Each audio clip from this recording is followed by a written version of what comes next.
cómo se forma glucógeno cuando tengo altas cantidades de glucosa. Y ahora, cómo vamos nosotros a agarrar ese glucógeno y volverlo otra vez glucosa. No es una ruta a la inversa. A veces hemos puesto esas en falso y verdadero y se pone la glucogenólisis es lo inverso a la glucogénesis debido a que en una obtengo de glucosa a glucógeno y en la otra de glucógeno a glucosa. Es falso. ¿Por qué? Porque no utilizo las mismas enzimas, ¿verdad? Entonces no es la ruta inversa.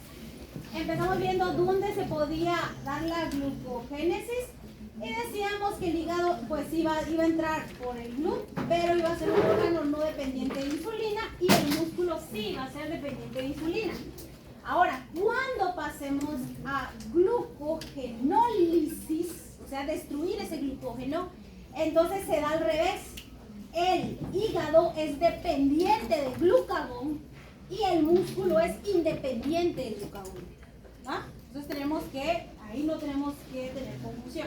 Entonces vimos la característica de la ruta, ahora es una ruta anabólica, sintetizada glucógeno, sucede en el citosol, tiene 3 fases y se relaciona con la hiperglucemia. La que vamos a ver ahorita es lo contrario, es una ruta catabólica donde hay una lisis de glucógeno, sucede en el citosol, tiene 4 fases y se relaciona con la hipoglucemia, ¿verdad? Es lo contrario. Y empezamos a ver esto, ¿verdad? Y vamos a la glucosa, aquí podemos tener glucólisis, glucosa 6-fosfato y el organismo detecta que hay una alta hiperglucemia. Entonces no vamos a mandar esta glucosa 6-fosfato a volverla fructuosa. No vamos a hacer eso, sino que vamos a cambiar la ruta y sabíamos que íbamos a solo cambiar el fosfato y formar glucosa 1-fosfato. Después decíamos que estaba la primera fase, que va a ser la fase donde vamos a agregar una UDP, ¿verdad? Y formábamos UDP glucosa, que era el inicio.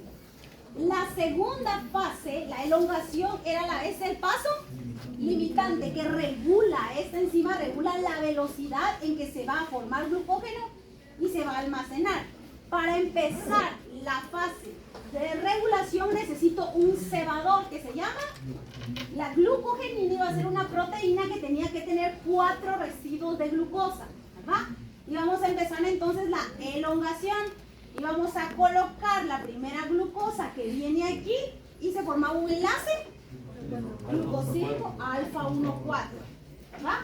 Luego teníamos el tercer paso que era la enzima ramificante, donde íbamos a colocar una glucosa para empezar a ramificar por medio de enlaces alfa 1,6. Entonces, cuando vimos en la bioquímica 1, decía que el glucógeno iba a estar solo en qué órganos.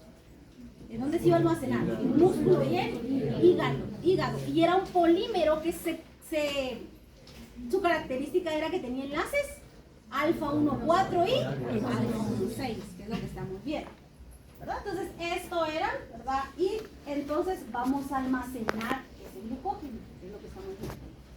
Entonces viene el animal, come, formamos energía, ya hay demasiada energía, hiperglucemia, vamos a formar glucógeno. Pasan más o menos 12 horas, un tiempo de ayuno, el animal sale a correr o se duerme, le debemos de comer en la noche. Cuando ese animal se despierte, todo ese glucógeno que estaba ahí almacenado se tuvo que haber utilizado, ¿verdad? ¿Qué va a pasar entonces cuando tenemos pacientes que nosotros vamos a tomar una muestra? ¿Cuántas horas tenemos de ayuno? ¿Por qué pedimos ese tiempo? 12 horas. Porque estamos dando tiempo que si hay glucosa se guarde, si hay glucógeno se utilice y se supone que la glucosa en sangre tendría que estar normal, ¿verdad? Porque el glucógeno ya se tuvo que haber utilizado. Bueno, entonces aquí están las características. Miren. Entonces esa degradación del glucógeno sucede en el citosol. ¿Cuántas rutas lleva el citosol? 3. Tengo glucólisis, las lanzaderas, pero lanzaderas no es una ruta, ¿verdad? Glucólisis, glucogénesis y ahorita glucogenólisis. Bueno, entonces aquí dice características de la ruta, es una ruta catabólica donde se degrada glucógeno, sucede el citosol, como les dije, tiene 4 fases, la anterior tenía 3, y se relaciona con hipoglucemia. Bueno, entonces estos son los 3 eventos donde ese glucógeno almacenado se va a utilizar. Pero ustedes tienen que saber algo, que el hígado sí va a venir a agarrar ese glucógeno, sintetizarlo, degradarlo y volverlo glucosa y sacarlo al resto del cuerpo. Pero el músculo no. El músculo va a agarrar ese glucógeno, lo va a sintetizar y solo lo va a usar para él. Con los que no copian los cortos. Todos bien copian esto. Bueno, entonces, el hígado va a venir y le va a dar glucosa de ese glucógeno a quien quiera, a cualquier otro tejido. Pero el músculo, solo él lo va a utilizar. ¿Sí? ¿Está claro? Entonces, yo tengo almacenado esto en el hígado, que eso es glucógeno. Ya sé que aquí en el centro tiene el cebador que se llama glucogenina. Viene y todos estos enlaces son alfa 1,4, de repente se ramifica, alfa 1,6, se ramifica, alfa 1,6 y aquí alfa 1,4. Está ahí almacenado. Pero de repente está tan baja la glucosa que tenemos que sacar glucosa sanguínea. ¿Quién es el único que puede sacar glucosa sangre para otros tejidos? Hígado. Hígado va a ser el único que puede agarrar esta glucosa, o sea, el glucógeno, degradarlo, agarrar glucosa y sacar la sangre. Ningún otro órgano puede. Bueno, entonces tenemos aquí este es el cebador, la glucogenina. Tenemos todos enlaces alfa 1,4. Sabemos que el ramificado es alfa 1,6. Entonces va a aparecer la hormona que es el glucagón, ¿verdad? ¿Dónde se producía el glucagón? Páncreas, en células alfa, ¿verdad? Entonces, ¿qué quiere decir? Que ¿quién va a estar disminuida? La insulina. Cuando hablo yo, oigan, de glucogénesis, están al revés, ¿verdad? La insulina está hasta arriba y el glucagón está hasta abajo. Y aquí, como estamos haciendo podría decir lo inverso, estamos diciendo que el glucagón está arriba y la insulina está porque no está comiendo el paciente. Bueno, ¿por qué necesito que el glucagón esté activo? ¿A quién quiero estimular? Al hígado. Dijimos que el hígado sí se estimulaba por glucagón. ¿Y qué pasa con el músculo? El músculo no se estimula con glucagón. ¿Por qué no se va a estimular? Porque solo el hígado puede sacarlo. No tiene ningún sentido venir y estimular al músculo cuando el músculo ni siquiera puede sacar glucosa. ¿Todos entendieron eso? ¿Sí? Entonces, si queremos sacar glucógeno del músculo, ¿podemos? No. Si queremos sacar glucógeno del hígado, ¿podemos? Pero ¿qué hormona necesito que salga? Glucagón. Bueno, entonces, ¿sí? Y si el músculo se acaba el glucógeno, ¿se puede recibir igual del hígado? No, porque si el músculo no tiene glucógeno, alguien le va a dar glucosa y él lo va a convertir en lactato. Y empieza el ciclo de Cori. ¿Ah? Entonces, cuando terminar esto, vamos a agregar el ciclo de Cori para que miremos las cosas. Entonces, tenemos esto aquí. Y lo primero que necesito es una glucógeno fosforilasa. Lo que vamos a hacer ahorita es que, miren, vamos a venir y vamos a ir cortando de 4 en 4. Entonces tenemos aquí el glucógeno, ¿verdad? El cebador, la glucogenina y la enzima glucógeno fosforilasa va a empezar a fosforilar cada uno de estos, pero voy cortando de 4 en 4. Vale, entonces aquí tengo 8. Quiere decir que esta glucosa fosforilasa va a venir y necesita que entren 8 fósforos. Va a venir la enzima y va a cortar estos primeros 4. Va a venir, va a cortar uno. ¿Qué enlace está cortando aquí? Alfa 1,4. ¿Y cómo lo va a cortar? Fosforilando. Va a agregar un fósforo y forma glucosa 1 fosfato. Vale, entonces vamos y después esta va a dejar otra vez 4 y va a empezar a fosforilar. Entonces tengo glucosas 1 fosfato. ¿En dónde se forma eso? Glucosa 1 fosfato. Glucosa 1 fosfato. Yo traía glucosa. De glucosa paso a 6 glucosa 6 fosfato. Uso una fosforilasa y vuelvo de glucosa 1 fosfato. O sea, quiere decir que aquí era glucogénesis y empiezo el paso 1. ¿Verdad? Entonces estamos como tratando de regresar a como iniciamos. Tenemos glucosa 1-fosfato. En la glucogénesis, ¿quién era la encargada de formar glucosa 1-fosfato? Una mutasa. Pero miren, esta enzima no es la misma, porque era solo cambiar el fosfato. Aquí estamos fosforilando, no son las mismas enzimas. Bueno, me quedan 4, ¿verdad? Ahora estos 3 que están aquí, los voy a pasar aquí a la parte del cebador. Y para eso necesito una enzima desramificante. En la glucogénesis era una enzima ramificante. Bueno, primero, la enzima desramificante lo que va a hacer es que me va a mover estos 3 que tengo aquí en la fase 2 y los va a poner en la principal. Y entonces va a empezar a romper enlaces alfa 1-4, ¿verdad? Los va a romper y los va a romper. Esta enzima es la única enzima del organismo que puede hacer 2 cosas diferentes. Porque una aquí está rompiendo los enlaces alfa 1-4 y también lo siguiente que va a hacer esta glucosidasa es romper el enlace alfa 1-6 y tengo glucosa libre. ¿Cuál es el objetivo de esta ruta? Formar glucosa, que esa glucosa salga y vaya a sangre a cualquier tejido. Bueno, entonces esta enzima desramificante va a romper enlaces alfa 1-4 y enlaces alfa 1-6, ¿verdad? Puede hacer las 2 cosas. Esta glucosa entonces va a sangre y ya vamos a poder utilizarla para cualquier otro proceso. Bueno, entonces estamos aquí, ¿verdad? Se fue esta glucosa a sangre, estos 3 los puse aquí y ahora vamos a ir a lo siguiente. Seguimos como cortando.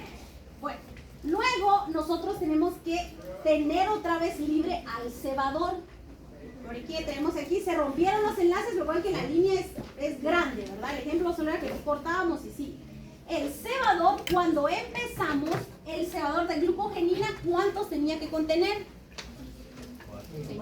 4 para empezar la glucogénesis. Entonces yo necesito cortarle las demás para que la glucogenina pueda quedar libre y si necesito otra vez formar glucógeno esté lista. Bueno, entonces vamos a venir y vamos a cortarlas, pero otra vez nosotros vamos a fosforilar. Estamos fosforilando en el paso 1 y en el paso 4. Entonces vamos a fosforilar y en este caso yo lo que obtengo es glucosa 1-fosfato. ¿Cuáles son los 2 productos que obtengo cuando realizamos glucogenólisis? Los 2 productos.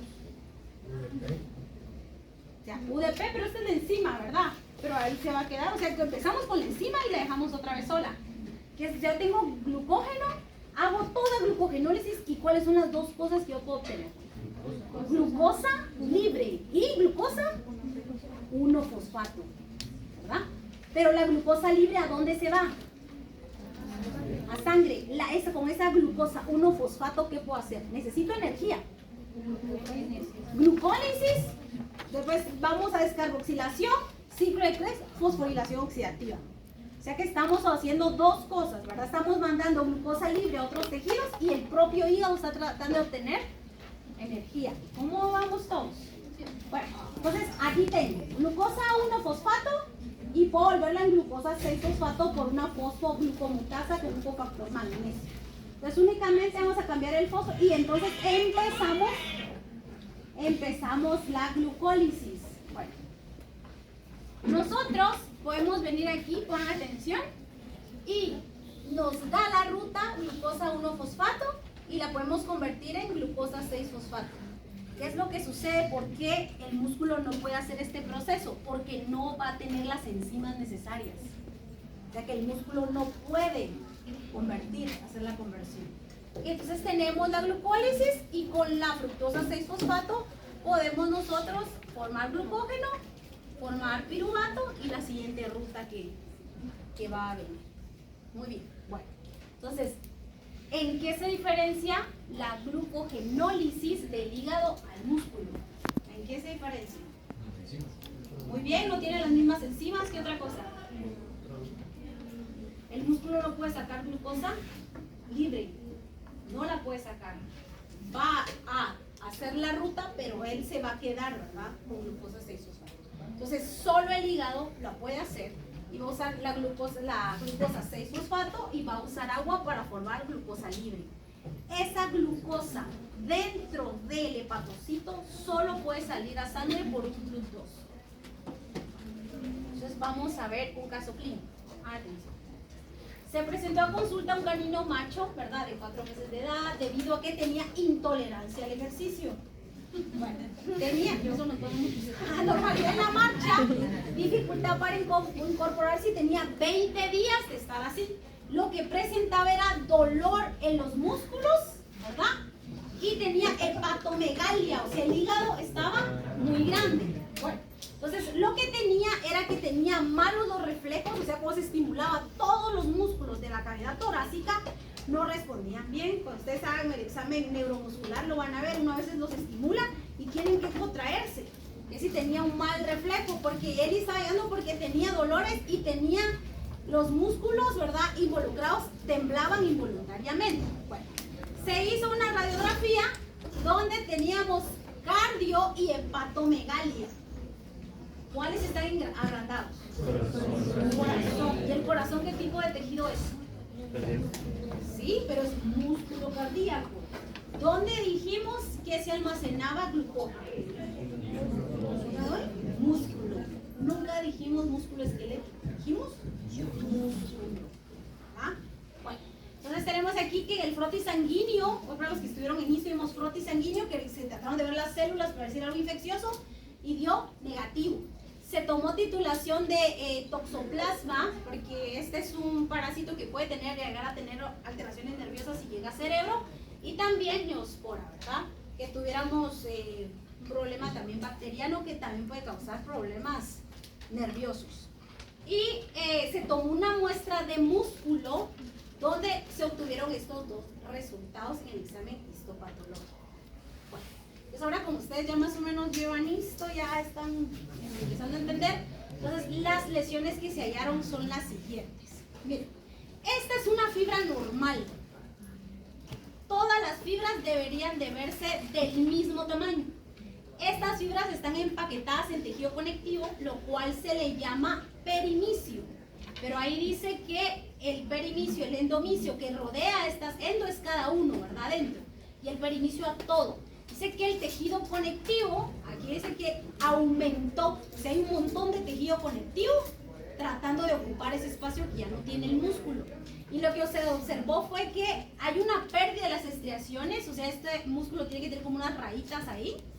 Y también el color de las fibras es anormal. Y se observaron histiocitos escasos. Histiocitos, los que recibieron hoy laboratorio. Esta célula, ¿quién es? ¿Cómo? No, es mastocito. La célula es mastocito. Histiocito o macrófago. Sé que los macrófagos estaban disminuidos y a la semana murió el paciente.